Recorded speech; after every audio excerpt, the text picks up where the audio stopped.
Well, every film, I would imagine one of the first decisions you have to make right off the bat is who's going to direct. And tell us a little bit about the director of this film.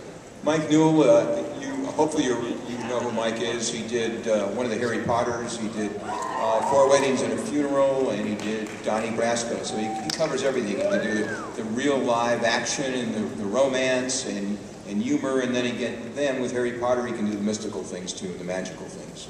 Outstanding, and it is the footage that we have to show you guys today is pretty magical. But we're going to show some footage first, and then outstanding. And putting that scene together, it takes a director that has a real flair for action, a real imagination, and we're going to bring out our next guest, who is the director of the film, and you know him from Harry Potter and the Goblet of Fire, and forget about it, Donnie Brasco. So let's bring out Mike Newell.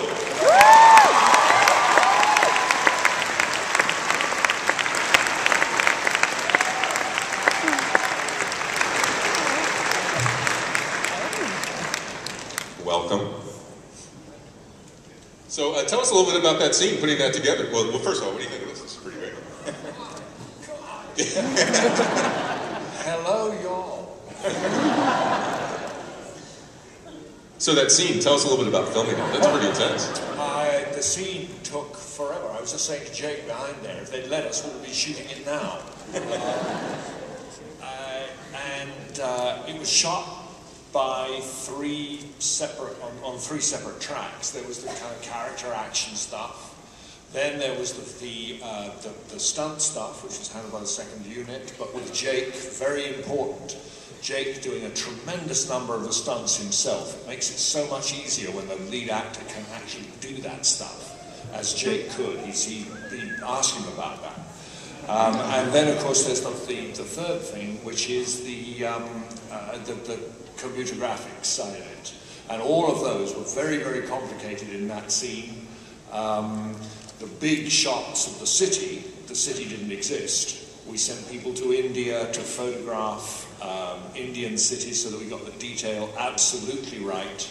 But all of the wide shots didn't exist. That big castle with the yard that they finally attacked, that existed, but that was on one of the biggest stages in the world, which is called the Bond stage in Pinewood in England. It's simply colossal, and that was just that one little part of it. So it was a huge, huge undertaking. It's a fantastic scene. I'm curious, with a movie like this, one of the key things is tone. I mean, there's so many different ways to go with tone. Could you each talk a little bit about what you wanted coming into it, and did it change at all as the film went along? Well, I think that Jerry and I felt that it was going to be a very important thing that he and I should feel the same about. We should feel good about it. And it was that this would not be a kind of postmodern tone, by which I mean you do something heroic, you turn to the camera and you wink. We didn't want that at all. We wanted it to be absolutely for real, and that the audience would sense the peril, they would sense the emotions, they would sense the love, they would be right in the middle of the action of the whole movie, and not constantly yanked out of it by the movie commenting on itself. And so it had to be absolutely real from the ground up. What about, Jerry, what coming in, what was a priority for you? Just a small little film. Hey, Mike, why don't you tell us a bit about some of the other cast members? Yeah. The young woman in it, played by an English actress called Gemma Arterton, she, in fact, is the princess of the great cult which guards the sands of time, which are a very disruptive force. If the sands of time get out of their imprisoning glass container, then they will come to destroy the world. And so it's her business to make sure that that doesn't happen. And the only thing that can pierce the sands of time is the dagger itself, so she must look after that. She's absolutely vital character. Then we have, and of course, guess what? They fall in love, as would I have done had I been in the same place. And then you have, I don't think I can tell you about Ben Kingsley. It spoils too much. He's a very serpentine kind of character. I always said to him, Ben, we have to make two movies with you. We have to make the movie they think they're seeing, and we have to make the movie that you know you're making. But you can't really disentangle that until you see the film, so I'll shut up about him. But then there is one of the great comic terms of our times, who's Fred Molina, who plays Sheikh Amar, who is... He's on the side of the angels in the end, but if he can see his way to a little profit as he goes, then he will. So he's a rogue, but a rogue with a good heart. And then we have a whole range of wonderful characters.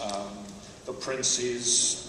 We have a marvelous villain who is an Icelander called Gisli Ornagardason. His great thing is, I saw him... Mike, will you do me a favor? Will you say Hassan for me, just for the audience? Will you say that word, Hassan? Gisli Ornagardason. Oh, okay, fine. Now, Gisli Ornagardason is the chief Hassan Sin. Okay? I'm the only person on this whole damn show who can actually be bothered to say Hassan Sin. The Hassan Sins are the bad guys. Okay, Jay? I just love the way he says Hassan Sin. Anyway, they're the bad guys, and they do wonderful things with snakes. Okay? Yeah, outstanding. So we're going to take some questions from the audience. But first, Jake, I wanted to ask you, tell us a little bit about your character and sort of how you would describe what you found in it. What do you want to know? What's he like? He's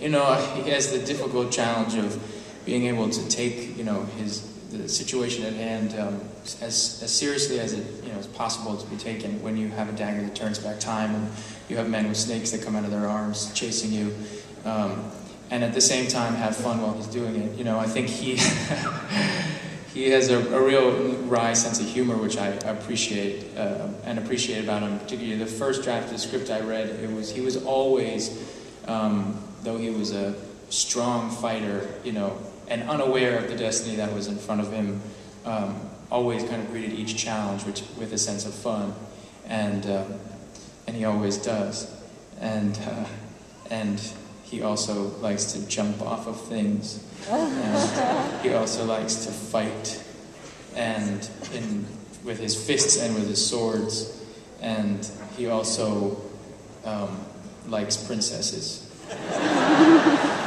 There you go. Well, it's a very spirited movie. And we're going to take some questions from you folks now. Please, no proposals, movie pitches, declaration of self, or embarrassing YouTube moments. And only say things that end with a question mark. So, where is the first person there? Hey, how are you? Hello. Hey, what's up? First off,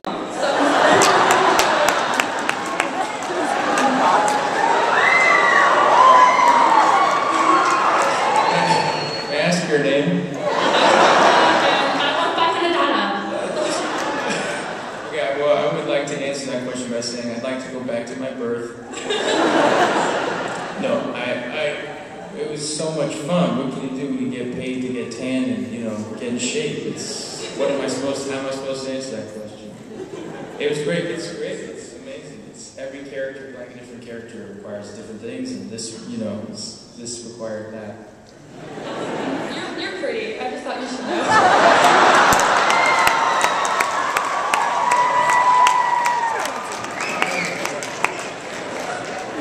I have to say what she said. God, if you weren't silhouetted, I'd be able to say the same thing. Thank you. Oh, look, man, I didn't.